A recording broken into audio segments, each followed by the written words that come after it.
Good morning, everybody. This is Joseph Cusick, Vice President of Wealth and Asset Management from MoneyBlock.com with your Traders Exclusive. Well, welcome to Expiration Friday. We're actually waffling around break even right now. Markets aren't moving on this Expiration Friday. It's pretty quiet. Short-term breath has taken a shift, and we're in that bullish territory. We've been hanging out in that bearish territory on the short term.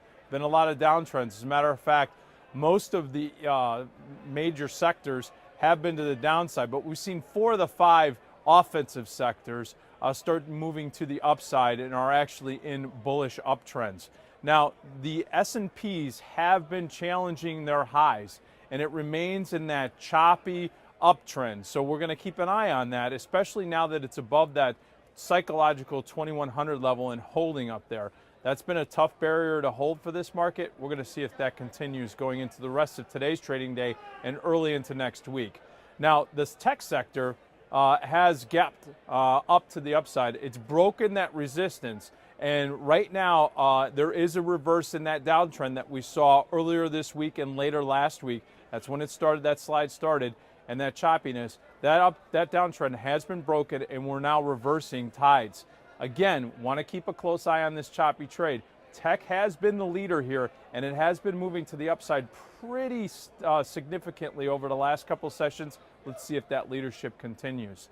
Taking a look at the small caps. Now, the small caps still remain under some pressure. They're not able to break above resistance. If you look at the ETF IWM, hasn't been able to break above that 124 level. Until we see a break and a hold above that level, that is going to be a lagging sector, a segment of the market, these small cap names, that could start to raise some red flags on any other further upside movement in the S&Ps or in the NASDAQ. Now, the bond market, though, the bond market has been a catalyst for stocks.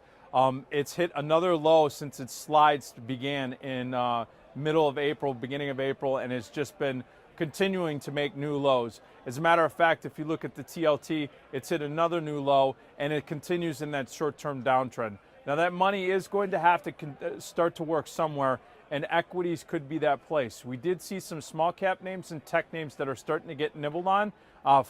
Could be potentially from that money coming from the bonds.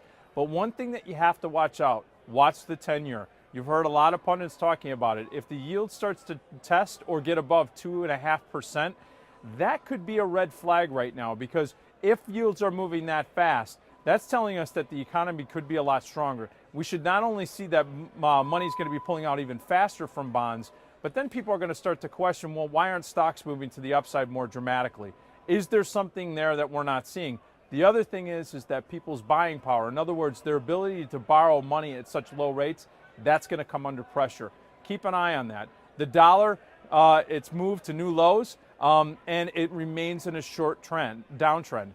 We want to watch that, see if it firms up. Finally, we're going to look at USO and gold. As far as oil is concerned, looking at the USO ETF, it remains above that pennant breakout that we saw earlier this week. I discussed it in my blog. And we're going to see if that short-term uptrend can continue in oil. And gold, finally above its April highs, and it's reversed that downtrend that we saw, that the precipitous downtrend that we saw that's been transpiring over the last few weeks. So that's it on this Expiration Friday. Look forward to talking to you next Friday as we get into the second week of this trading month in May. So thanks so much. This is Joe Cusick, Vice President of Wealth and Asset Management at MoneyBlock.com. Have a great weekend, and we'll see you next week.